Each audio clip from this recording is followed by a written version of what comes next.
Does that give you confidence that in the middle of the night, if China's about to attack us, there's a war breaking out in Iran, that he is the sharpest person to be able to handle that? Which administration texted war plans to their brother? The Trump. But it's just like Joe Biden. No, but do we just keep lowering the bar because Trump is bad? Trump lied to people. I think that's why we. He won more votes. That is a fact. I think he lied to his base. I think he told his base that they were going to, their overtime would not be taxed. That was a lie. Actually, that's in the new tax bill. It's literally in the tax bill. They had to fight to put that in. They had to fight to put that back in. He had every intention of taking away that.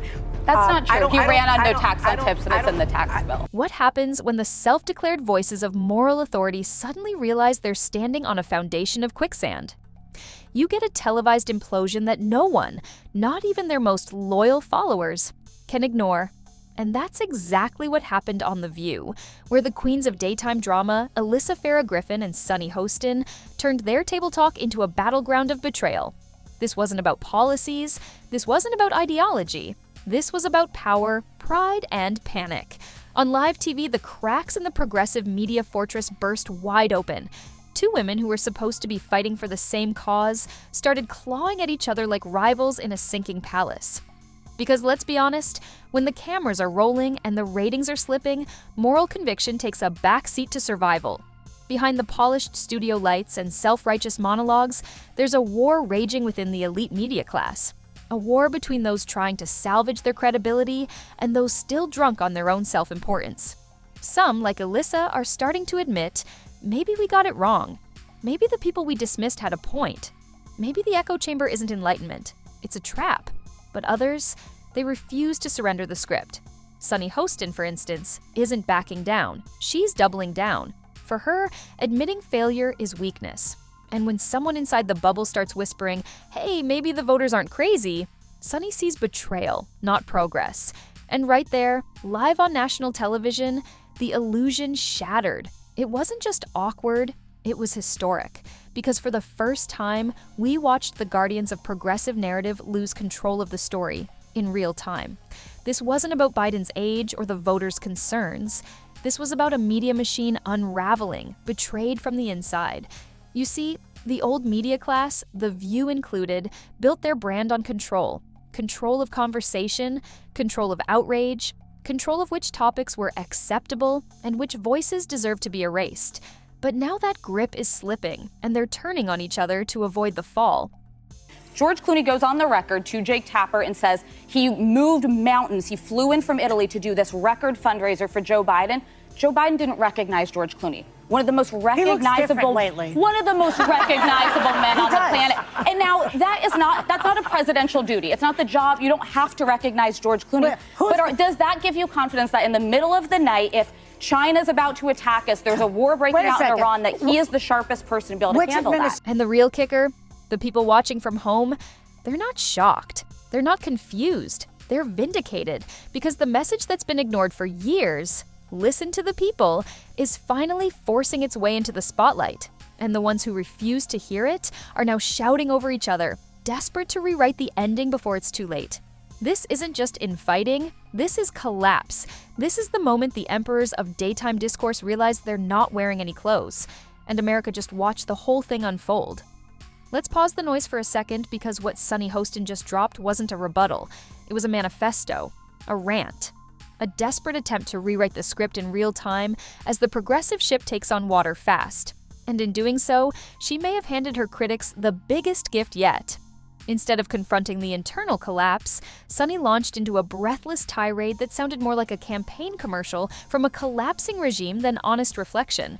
She didn't want to talk about the Democratic Party's mistakes. She wanted war, not reform, not strategy, just war. Against Republicans, against institutions, against anyone daring to ask, wait, how did we get here? It was a wild deflection, a rapid-fire blame game that somehow touched on Medicaid, billionaires, cancer research, pensions, refugee policy, and white Afrikaners. Sunny wasn't offering clarity. She was throwing everything at the wall in hopes something would stick. And in that moment, it became painfully clear. She's not interested in fixing anything. She's only interested in appearing like a fighter while the house burns down behind her. And that's exactly when Alyssa Farah Griffin entered the ring. Not with emotion, but with cold, calculated precision. She didn't shout. She didn't spiral. She delivered one devastating truth after another, cutting through Sunny's performative fury like a surgeon with a scalpel. She reminded viewers what the establishment doesn't want to admit, that the American people were lied to. That 77% of the country felt Joe Biden was too old for another term, and instead of addressing it, the party told them to sit down, shut up, and accept the anointed candidate twice.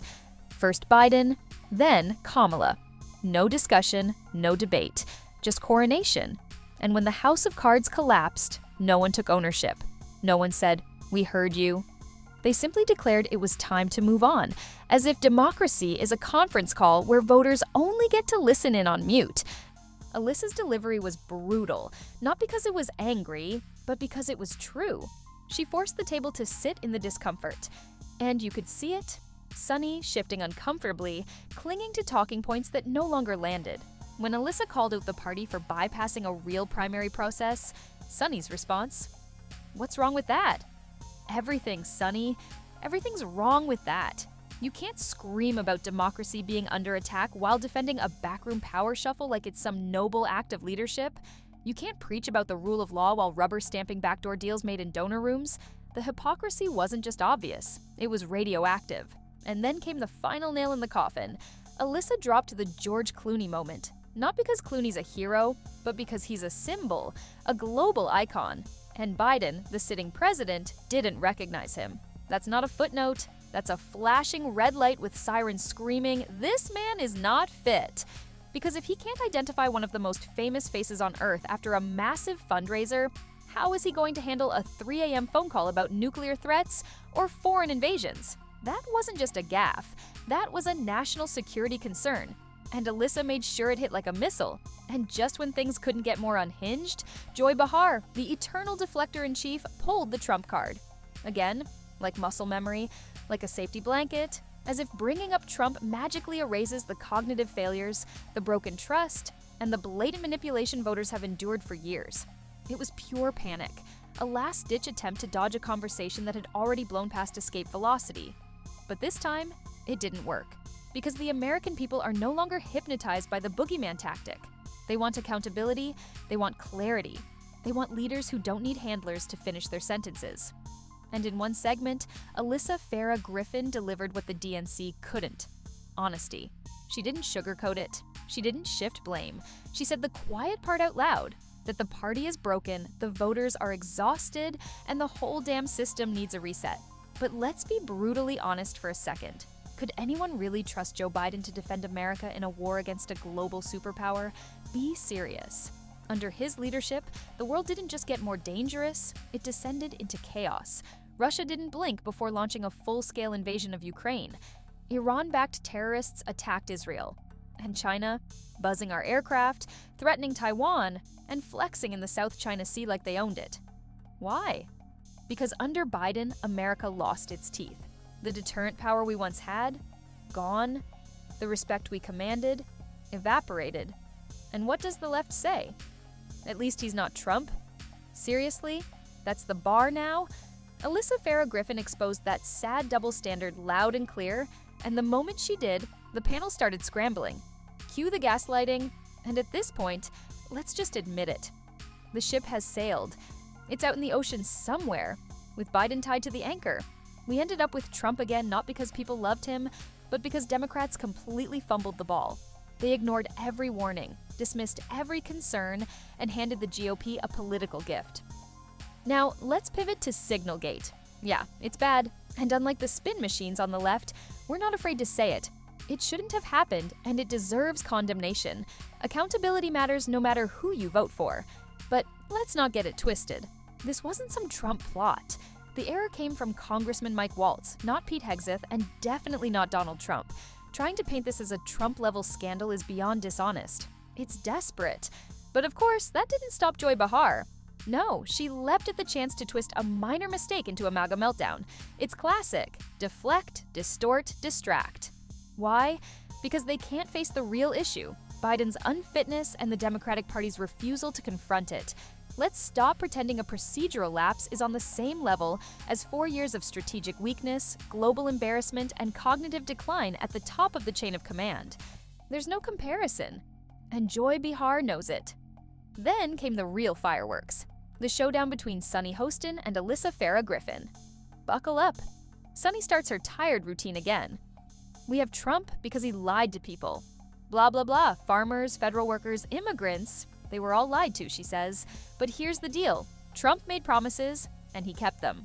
From securing the border to cutting wasteful spending to standing up to global bullies, he didn't just talk the talk. Even critics grudgingly admit it. Meanwhile, Democrats keep chanting the same line. It's all lies, no proof, just vibes, because the truth is too inconvenient for their narrative. And did you see Sunny's face when Alyssa started fact-checking her live?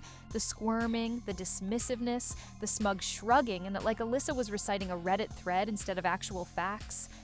That's the real issue. The left doesn't want a debate, they want obedience. Sunny's attitude wasn't just disrespectful, it was revealing. When challenged with facts, she didn't counter. She deflected. She rolled her eyes, hoping the audience would too. But we saw it. We're not buying it anymore. And it didn't stop there. After the dust settled on The View, Alyssa took the conversation to CNN. And what did she say about Biden's big interview? She didn't sugarcoat it. She called it unhelpful. When asked about Biden's cognitive decline, he should have answered. But instead, Jill Biden jumped in. That was his moment to shut down all the doubts, and he blew it. She stepped in because she had to. That's not strength, that's stage-managed weakness. Props to Alyssa for having the spine to say what everyone else is too afraid to admit. The president's mental decline isn't a right-wing conspiracy, it's happening right in front of us. And then came Jake Tapper's book. Boom.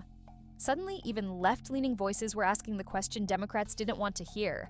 Who's really been running this country for the past 4 years? Because it sure wasn't the Joe Biden we used to know.